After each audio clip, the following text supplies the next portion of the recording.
ჩემი აზრით ერთ ფრიად საინტერესო ამბავზე უნდა გესაუბროთ 2029 წლის შემიძლია გადავამოწმოთ 21 იანვარი მაქსიმუმ არის უმნიშვნელოვანესი თარიღი კაცობრიობის ისტორიაში, მეთქი ასე დღევანდელი მსოფლიოს ისტორიაში, იმიტომ რომ 2029 წლის 20-21 იანვარს გადავამოწმებინებთ არა აქ ხამას პრინციპული მნიშვნელობა, ოვალურ კაბინეტში ნამდვილად აღარ იქნება დონალდ ტრამპი.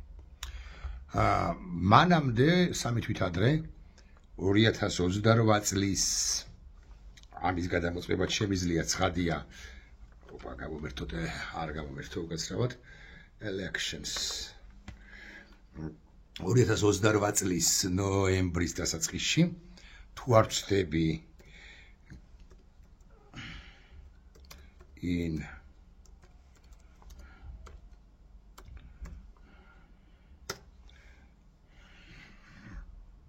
7 ნოემბერს არ შემწდარვარ 28 წლის 7 ნოემბერს გაიმართება საპრეზიდენტო არჩევნები, იქიდან 3 თვის განმავლობაში იქნება კოჭლი იხვი დონალდ ტრამპი და ოვალურ კაბინეტს უკვე 21 იანვრიდან დაიკავებს რომელიმე სხვა შესაბამისად 42-მე პრეზიდენტი თუ ყველაფერი ისე წავიდა, როგორც მოსალოდნელი ანუ თუ რამ გაუთვალისწინებელი არ მოხდა. ვინ იქნება მომავალი პრეზიდენტი, ახლა ამაზე საუბარი ცხადია ურთულესია. მე პირადად მოვფარგლე ესე ვიტყვი 4-5 კანდიდატიც არასწორი სიტყვა, ხო 2 კანდიდატი და ასევე დემოკრატიული პარტიის წარმომადგენელი ვინ იქნება არავინ იცის. ეს შეიძლება იყოს JD Vance, რომელსაც გარკვეული ჰანდიკაპი აქვს, როგორც ვიცე-პრეზიდენტს, თუ ვიცე-პრეზიდენტი იქნება მაგ პერიოდისთვის, ეგრა მაგის პასუხია. ეს შეიძლება იყოს თვით ელონ მასკიც კი, მე პერსონალურად არ ვჯერა, მაგრამ მაინც ეს შეიძლება იყოს რომელიმე ნორმალური, ადეკვატური რესპუბლიკელი წინა არჩევნებში ასეთი იყო, იცით თქვენ ნიკი ჰელი, რომელიც პრაიმერისში დამარცხდა, სამწუხაროდ დამარცხდა და ძალიან ცუდია რომ დამარცხდა დონალდ ტრამპთან. ეს შეიძლება იყოს რომელიმე ადეკვატური წარმომადგენელი დემოკრატიული პარტიისა. სიმართლე გითხრათ, თუ კამალა ჰარისის მსგავსზე გააკეთებს არჩევანს დემოკრატიული პარტია, მე მგონი რომ დემოკრატიული პარტია 28-შიც დამარცხდება, აქვე ვიტყვი ბარი. ნებისმიერ შემთხვევაში დონალდ ტრამპი, რომელიც საოცარ ტემპს გვთავაზობს, ამ 4 წლის განმავლობაში შეერთებულ შტატებსაც და დანარჩენ მსოფლიოსაც თუ ამ ტემპითი არა და ესოდენ მძიმე პრინციპული კონცეპტუალური გადაწყვეტილებები მიიღო, ის უარეს და უარეს დღიდან დღემდე, კვირიდან კვირამდე, თვიდან თვემდე, წლიდან წლამდე უარეს და უარეს მდგომარეობაში ჩააგდებს შეერთებულ შტატებსაც და მსოფლიოსაც, ევროპასაც, მათ შორის და შესაძლოა პირველ ყოვლისა.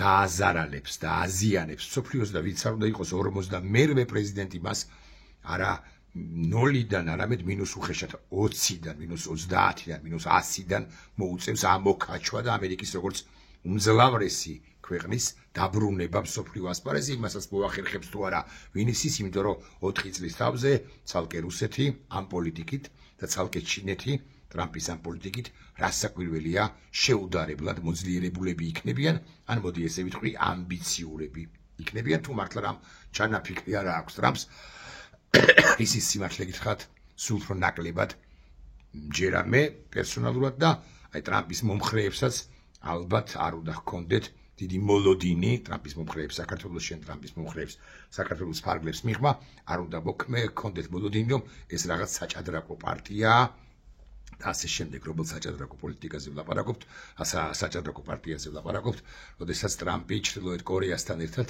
ერთ რეზოლუციას, საერთო რეზოლუციას უჭერს მხარს ტრამპი არა შეერთებული შტატები. ამავდროულად კვლავ გავიმეორებ იმ თეზას, რომ ანტიტრამპიზმი, ტრამპის კრიტიკა ჩვენ ამერიკის კრიტიკაში არ უნდა გადაგვეზარდოს, იმიტომ რომ ამერიკა 28-შიც მათ შორის რასაკვირველია იქნება გლობალური მოთამაშე და ალბათ მაინც ყველაზე მძლავრი მოთამაშე 28-შიც კი ცოტა ეჭვი მე შეიძლება შეგიპაროს ამაში კაცს, მაგრამ მაინც. ახლა ამ ყველაფერს გიამბობთ და გეუბნებით, იმიტომ რომ მსოფლიოს გასაძლები აქვს ეს არასრული 4 წელიწადი 28 წლის ნოემბრამდე, 29 წლის იანვრამდე და ეს გიჟმაჟობები და სიგიჟეები, რომლებსაც გვთავაზობს დონალდ ტრამპი. რომელთა შედეგიც უკვე ახლა და მით უმეტეს გარკვეული პერიოდის შემდეგ იქნება კატასტროფული. დიახ, თუ ჩვენ მივესალმებით ერთგვარად იმას, რომ დონალდ ტრამპს ახლო აღმოსავლეთში ექნება სწორი, საბოლოო ჯამში მაინც სწორი თავდაცვის, საგარეო და თავდაცვის და უსაფრთხოების პოლიტიკა ირანთან მიმართებაში, მოდი ასე ვიტყვი, დანარჩენ ნაწილში ჩვენ პრაქტიკულად მის პოლიტიკას ვერაფერში ვერ დავეთანხმებით.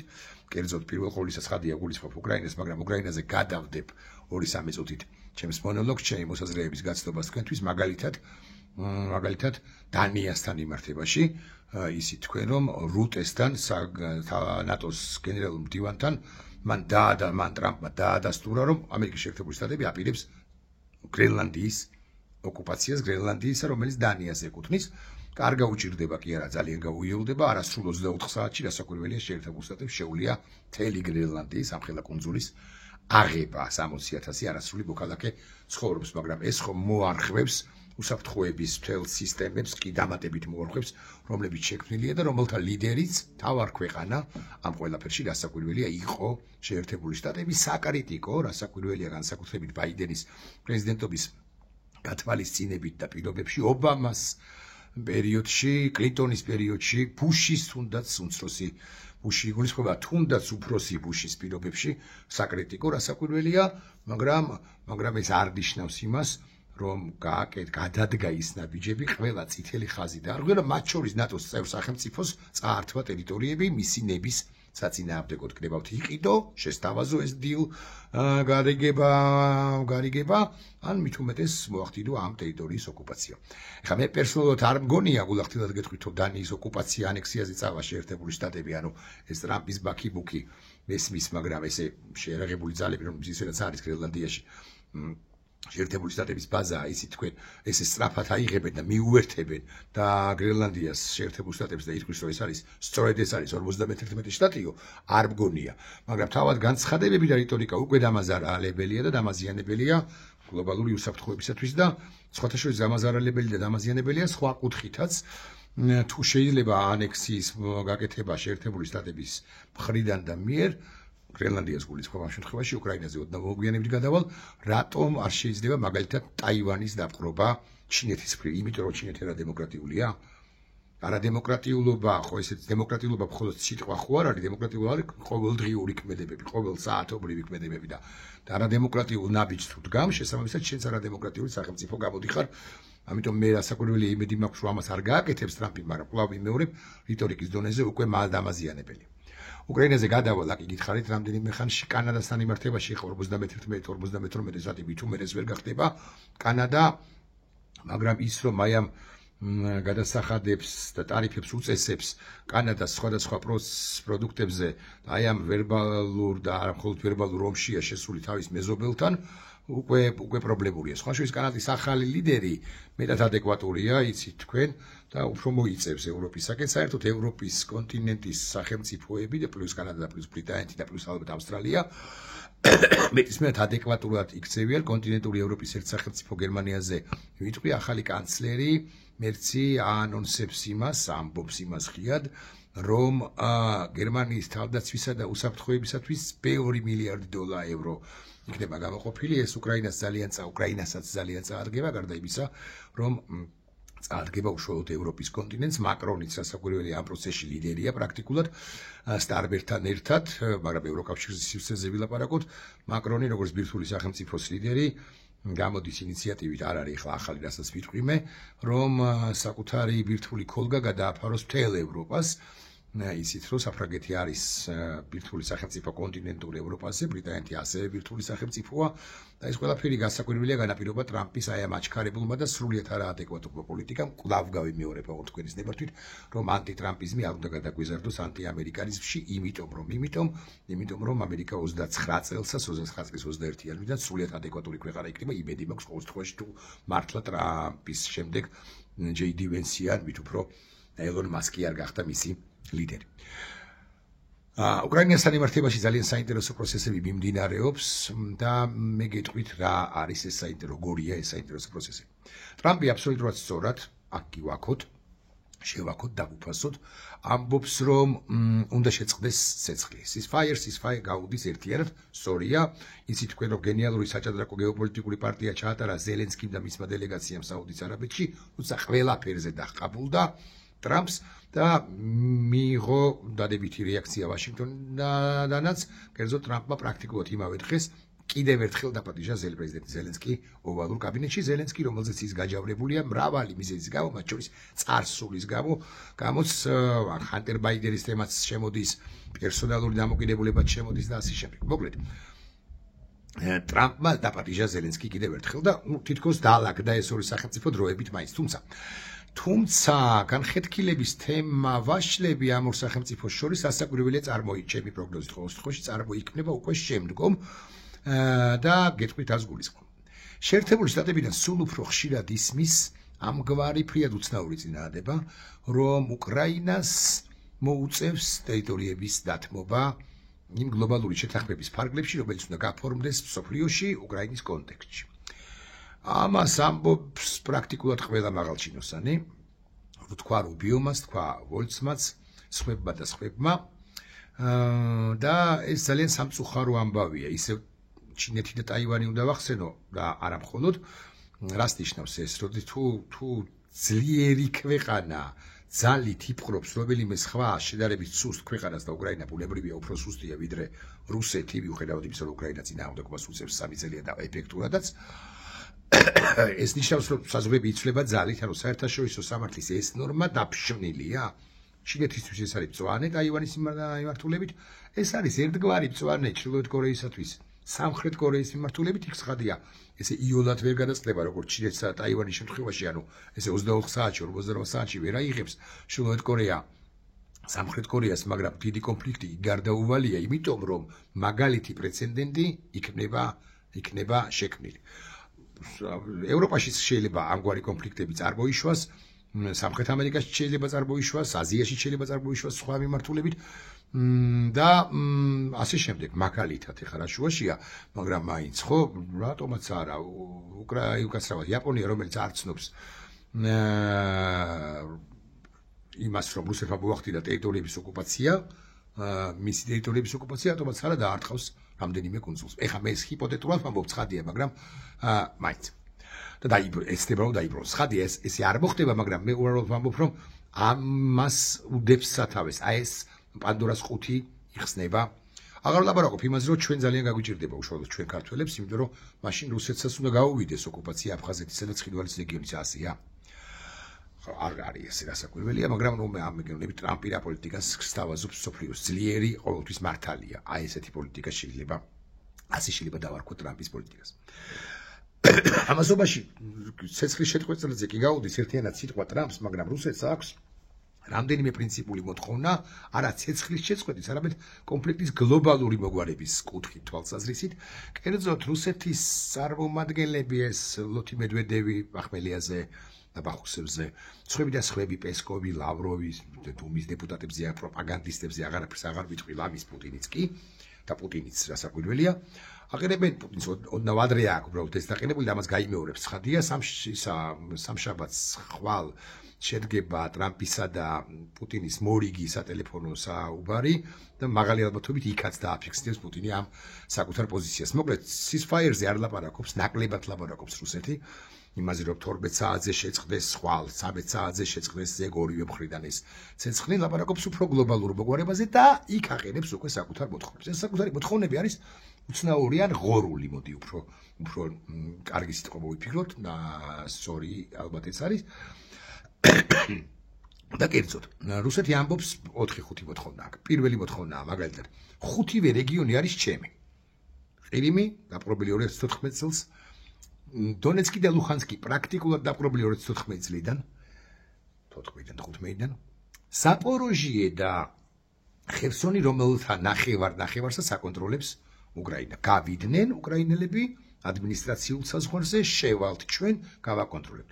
ეხლა ტრამპი კი ამბობს, რომ ცეცხლის შეწყვეტა არის აუცილებელია, მაგრამ გლობალური მოგვარების პროცესში, ხო, კონფლიქტის ამოწურვის პროცესში, იმ პირობებში, როდესაც ამერიკის შეერთებული შტატების წარმომადგენლები სრულიად უსამართლოდ აფიქსირებენ, რომ უკრაინამ უნდა დათმოს რამე, შეიძლება ტრამპმა მოითხოვოს უკრაინისაგან მართლაც გასვლა ადმინისტრაციულ საზღვრებს. ეს ამაზე თანხმობა სასაკვირველია არც ერთი ნორმალური და პატრიოტი ხელისუფალი უკრაინისა არ ეტყვის შეერთებულ შტატებსაც კი, რასაკვირველია ევროპა დაუჭერს მხარს ამ შემთხვევაში უკრაინას და იტყვის, რომ ხო არ გაგიჟდით ხალხო, როგორ შეიძლება ესე საზღვრების შეცვლა და რუსეთის მადის დაკმაყოფილება, რუსეთის ამბიციების დაკმაყოფილება, მაგრამ ეს კი იქნება მორიგი განხეთქილების ვაშლი, რაც განაპირობებს უკვე ტრამპის კიდევ ერთ გაბრაზებას, გაჯავრებას იმის თაობაზე უკრაინასთან ემართებაში, აღარც იარაღს მიიღწვის უკვე საბოლოოდ, აღარც სადაზვერვო ინფორმაციას და ასე შემდეგ და ასე შემდეგ და ისიც თქვენ რომ სადაზვერვო ინფორმაციის არ მიწოდების გამო მოხდა სწორედ კურსკის დაკარგვა, პრაქტიკული დაკარგვა უკრაინელთა მხრიდან ეს ტრამპის კისერზეა, მეთქი ასე ვიტყვი ტრამპის და არა შეერთებული შტატების კიდევ ერთხელ დავაფიქსიროთ. უბრალოდ ტრამპი წარმოადგენს შეერთებულ შტატებს მოცემულ ეტაპზე სამწუხაროდ. მეორე მოთხოვნა რუსეთის არის კიდევ უფრო საინტერესო. ტრამპი ამბობდა ამდენ ხნის განმავლობაში, რომ ევროპა მიხედოს უკრაინის უსაფრთხოებას. ხო და ევროპამ ბრიტანეთთან ერთად მოიფიქრა ეს მოდელი, რომ გადარჩენილი უკრაინა, ალბათ ეს ტერმინი უნდა ვიხმარო ახლა, რუსეთის ოკუპაციისაგან გადარჩენილ უკრაინაში შეუშვებს საკუთარ სამშვიდობო ჯარს, რომელიც ჩადგება აი ამ საოკუპაციო ხაზზე, ესე ვიტყვი, ძალიან ბევრ ჯარისკაცზეა, ბევრ სამხედროზეა საუბარი ევროპიდან, შერეულზე, რასაკვირველია.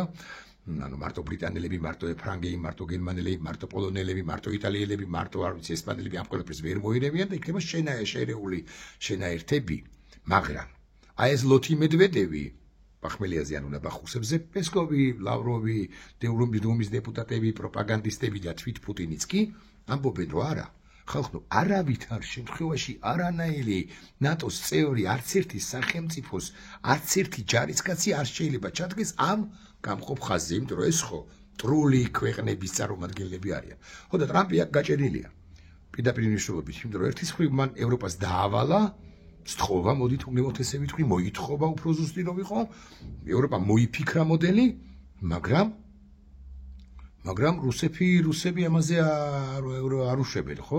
არ შეუშვებენ ევროპელ ჯარისკაცებს. თანხმობას არ ეთქვიან ყოველ შემთხვევაში, ვინ ეკითხებათ, ვინ მეიტყვის, ასაკვირველია, ვინ ეკითხებათ, ასაკვირველია შეუძლია პოლონეთს ჩაფრიდეს თვითმფრინავები და შევიდნენ მე უკვე ჯარისკაცები უკრაინის ტერიტორიაზე, მაგრამ რუსების კიდევ მეტი გადაფსიხების საფუძველი იქნება ეს ყველაფერი. მე თუ მკითხავ გადაფსიხებულა, მაგრამ ასე ხო არ ფიქრობს ჩემზე ბერაჭკვიანი დონალდ ტრამპი. Dro გადაფსიხებული და არაადეკვატური ხა დონალდ ტრამპსაც უნდა გავუგოთ ან ბაიდენს უნდა გაგვიგოთ ხო ის ხო შლეგი ხო შლეგია და ის ყველა წითელი ხაზის დამრხვევი იყო არის და მაღალი ალბათობით იქნება კიდე თუ გააკანოს და დაარტყას სამშვიდობო ჯარს ნუ პრაქტიკულად სოფლიო ომია World War 3 რო გაუდის WW3 რო გაუდის დონალდ ტრამპს და ზელენსკის რო ედაება რომ სოფლიო ომში გვითრევო აგერ რუსეთი ითრევს რეალურად მესამე მსოფლიო ომში კაცობრიობას და სამყაროს. მოკლედ ეს იქნება განხეთქილების ვაშლი ამჯერად უკვე შეერთებულ შტატებსა და რუსეთს შორის. მესამე განხეთქილების ვაშლი არ ვიცი ამდენად სწორი სიტყვა, ხო, მესამე თემა იქნება ის რაც რუსებმა კიდევ ერთხელ გაახმიანეს, ეს არის ნატოს ზუსტად მეკეთყვით, როგორ ქვია ყველაფერს. უკრაინის მხრიდან ნატოს გაფართოებაზე უარის თქმა. კერძოდ, კრემლი უკრაინის ნატოში გაწევრიანებაზე რკინის ვეტოს დადებას მოითხოვს. რას ნიშნავს რკინის ვეტო? ისიც თქვენ რომ უკრაინამ და საქართველოს ვიღა კითხავს საბოლოო ჯამში ბითუბედესობიძე და ივანიშვილი რუსეთის აგენტია აქ ხელისუფლებაში და ყველაფერს უპირობოდ შეუსრულებს, მაგრამ მოკლედ 2008 წლის ბუქარესტის 3 აპრილის თვეში 4 აპრილს ნატოს დაბადების დღეზე მიიღო გაკეთდა ასეთი ჩანაწერი ნატოს დეკლარაციაში საქართველოს და უკრაინა გახდებიან ნატოს წევრები. იქ არ არის ხსენებული სიტყვა აუცილებლად, მაგრამ ასევე არ არის ხსენებული კონკრეტული ვადები, არა 2 წელიწადში, 5 წელიწადში, 17-ში, 27-ში, 155-ში, მაგრამ გახდებიან.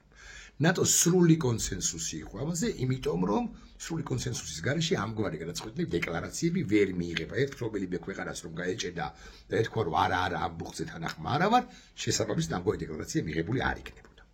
ხო და ეს რუსეთი მედვედევი, ლავროვის ხვები და სხვები, მედვედევი რომელიც ბახმელიაზე ანუ ნაბახუსებზე ითხოვენ რომ უკრაინა ოფიციალურად თქვას ნატოში შესვლაზე უარი. არა, სუვერენული უფლებაა ნებისმიერი ქვეყნისა. მინდა ნატოში შევალ და მინდა ოდეკაბეში საბოლოო ჯამში. ნეიტრალიტეტს ხომ ვერ გამოვაცხადებს, იმიტომ რომ შენ გინდა რომ მე ნეიტრალიტეტი გამოვაცხადო. აი რუსეთი როგორც ამბიციური ქვეყანა ითხოვს რომ ნეიტრალიტეტი გამოვაცხადოს უკრაინამ. ოკეი. თქვათ შეერთებულმა შტატებმა თქვა რომ მართალი ხარ შენ პუტინო, უკრაინა არასოდეს არ შევა ნატოში. მაგრამ აქ კიდევ ერთი ამბავი ამოიწევს. და უმნიშვნელოვანესი ამბავი. ბუქარესტის სამიტის გადაწყვეტილებათა გაუქმება უნდა მოხდეს რუსეთის აზრით. და აქაც გაუქმება თუ გჭირდება თუ აუცილებელია. აქაც ყველას თანხმობა აუცილებელი. ყველას თანხმობა კვლავ ვიმეორებ. არა და ეს ქვეყნები ალბანეთი, ბელგია, ბულგარეთი, კანადა, ხორვატია, ჩეხეთი, დანია, ხო დანია ძალიან საინტერესოა ამ თვალსაზრისით. თუ ამასობაში გრენლანდიაში მართლა შევიდა დანია გაინაწყენა, მოინაწყენა, წინააღმდეგობა ვერ გაუწია და ასე შემდეგ დანიამ შეერთებულ შტატებს რაღაცო დახკაბულ ვეტოს დაადებს და დამთავრდა. ვეტოს დაადებს უკრაინის ნატოში არ შესვლის შესახებ ნატოს გადაწყვეტილებას. და დამთავრდა ამერიკის ოცნება, ან რუსეთის ოცნება უფრო ზუსტი რომ იყო. უკრაინის ნატოში არ გაწევრიანების თაობაზე ოფიციალური გადაწყვეტილების მიღების შესახებ თუ თაობაზე. ხო და წარმოიდგინეთ რამდენად მძიმე ვითარება. ესე იგი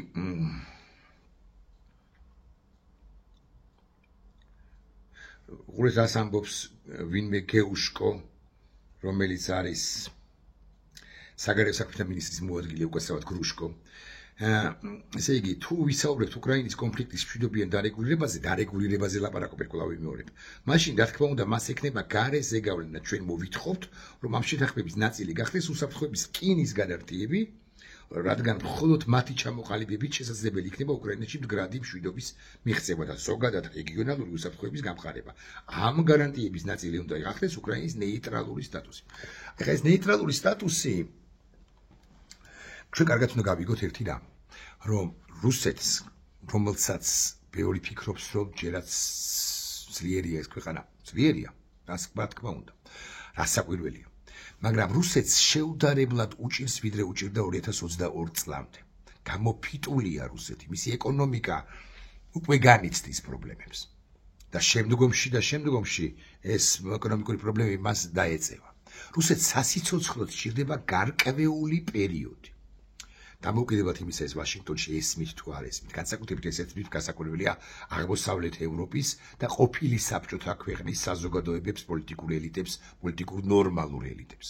ხო და რუსეთს სჭირდება გარკვეული დრო, პერიოდი, რომ ამოისუნთქოს, გადაეწყოს ომის ეკონომიკაზე საბოლოოდ და იერიში მიიტანოს დარჩენილ უკრაინაზე ჯერ, ანუ მთლიანად უკრაინა უნდა და არა მისი რომელიმე ხუთი რეგიონი, ერთი რეგიონი, ორი რეგიონი, სამი, ოთხი, ან ხუთი.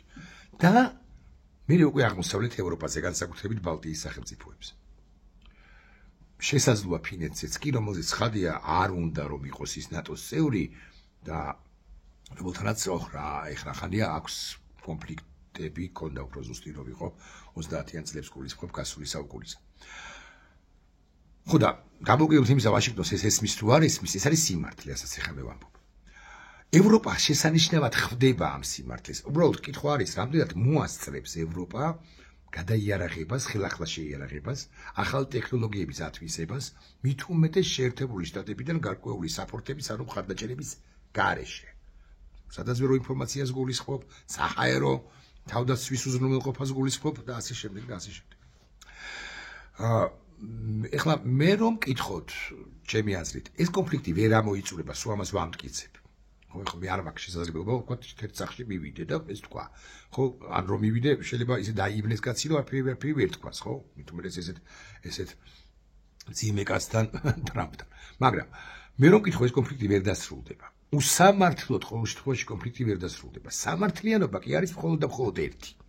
ბუდაპეშტის 94 წლის მემორანდუმის ძირითადი პრინციპების გაზიარება და შესრულება. ამ ბუდაპეშტის 94 წლის მემორანდუმში წერია შემდეგი რამე.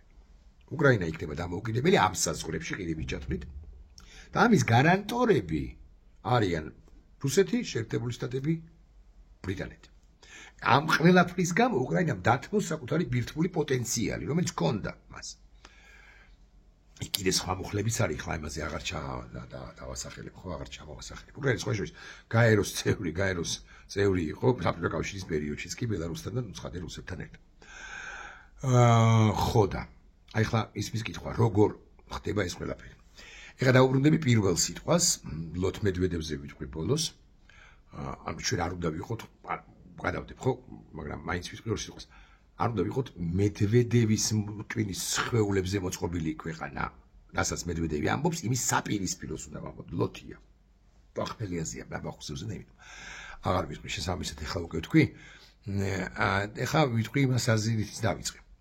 24-დან 25-დან უბრალოდ 28 წლამდე, 29 წლამდე არის დიდი დრო. ჩვენ უნდა ძალიან რთულ პერიოდში იქნება, ძალიან რთულ მოსახვეებში იქნება, მათ შორის ჩვენი ქვეყანაც.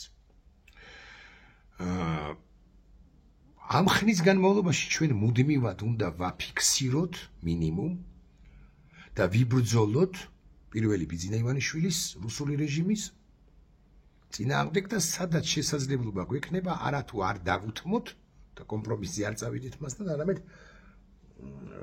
პირდაპირ მშლობით გაუგიათ უგნებავთ მომგამდინარეს ჩავკლათ ეს რეჟიმი, ანუ მოვახრჯოთ. სადაც გვექნება ამის შესაძლებლობა. ყველა ლეგიტიმური მეთოდი ცხადია, ბრძოლას გულისხმობ მის წინააღმდეგ. სიტყვით, საქმით, პროტესტით, კიდე პროტესტით, აქციით, გაფიცვით და ასე შემდეგ. ჩვენ უნდა გადავარჩინოთ არა მხოლოდ მეხსიერება და მოვგიდებლობისა მეხსიერებას გადაარჩინენ ხოლმე საზოგადოებები მხოლოდ მაშინ, როდესაც აპრიორი იკარგება და მოვგიდებლობა თავისუფლება.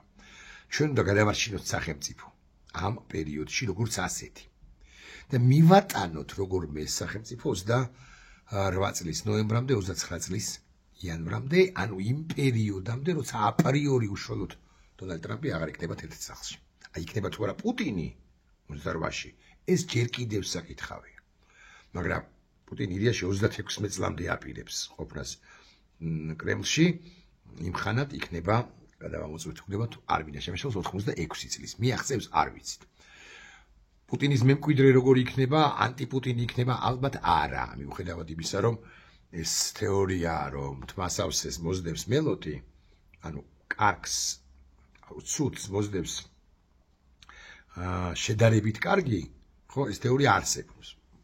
მაგრამ რუსეთი ძალიან ამბიციური და ისეთი ქვეყანაა, რომელსაც გონებით უმომრასი ნეპანიათი, ხო? შეიძლება უარესი არ ვიცი, მაგრამ არანაკლებ ამბიციური და არანაკლებ იმპერიალისტი მოვიდეს. მით უმეტეს, რომ პუტინი ჩამოყალიბებული ექნება ეს სისტემა, რომელიც აქვს ისეთ ჩამოყალიბებული და გამჯდარი იქნება მთელი რუსეთის ფარგლებში. მაგრამ დეზინტეგრაციული პროცესებიც არ არის გამორიცხული საბოლოო ჯამში ეკონომიკური კოლაფსების და კრიზისების და პრობლემების გათვალისწინებით. მოკლედ, ჩვენ უნდა მივიდეთ როგორღაც 28 წლამდე, მივატანოთ და ბიძინა ივანიშვილი 28 წლამდე უნდა, კი არა, ეხლა მალე უნდა მოვიცილოთ, ძალიან მალე უნდა მოვიცილოთ, იმისთვის რომ ამ турბულენციას, რომელიც სოფლიოში ისედაც არის, ეს უნდა გავაკეთოთ 25 წელს, არა უგვიანეს, ამ турბულენციას როგორღაც გაუძლოს სხვა რომელიმე კოალიციურმა ხელისუფლებამ. მოლოდინი იმის თაობაზე, რომ აპრილში დამთავრება ბიძინა ივანიშვილი არც მქონია მე პერსონალურად და მეჩხუბებოდნენ, რომ რატომ გონია, რომ აი ჩვენო აპრილში, მარტში, რაღაც მაისში და არ გამოვა ეს ხალხი. ეს გრძელი მარათონია, გრძელი პროცესია, მაგრამ 25 წელს რასაკვირველია ეს არ უნდა გასცდეს. როგორო, რომ კითხოს ვინმე კვლავ ვიმეორე, არ ვიცი, მაგრამ აი ეს მომენტუმები, რომლებიც აუცილებლად დადგება და შეცდომები, რომლებსაც ჩაიდენს ეს ხელისუფლება წოდებული პანდა, უნდა გამოვიყენოთ. მოდის ვიხდი ერთ წუთს, უკაცრავად ბარემ. მოდის ვიხდი. ერთი ამბავიც. მაკრონმა განაცხადა, რომ საფრანგეთი და კანადა მევახსენე, კანადა თუ არ ვცდები, რუსეთს უკრაინაში მშვიდობისათვის ცალსახა ვალდებულებებს თხოვენ. საიმედო უსაფრთხოების გარანტიებით. ევროპა როგორც ჩანს, ძალიან აქტიურად ჩაერევა ამ პროცესში, დამოუკიდებლად იმისა, ლოთ მედვედევს ან მის უფროსს რა პოზიცია ეკნებათ. ჩვენ გარდა იმისა, რომ ადეკვატურები უნდა ვიყოთ უძლავრესი ამერიკასთან მიმართებაში და ანტიამერიკანიზმში არ უნდა გადაგვეზარდოს ანტიტრამპიზმი, ჩვენ საზოგადოებას გულისხმობ ძალიან ოსტატურად უნდა ვითამაშოთ ევროპის მიმართულებითაც ევროპის ხმასაც უნდა ავყვეთ. წინააღმდეგ შემთხვევაში მედვედევი ვოდკით გაგვალოთებს. 30 წუთი გავიდა, ნახვამდის.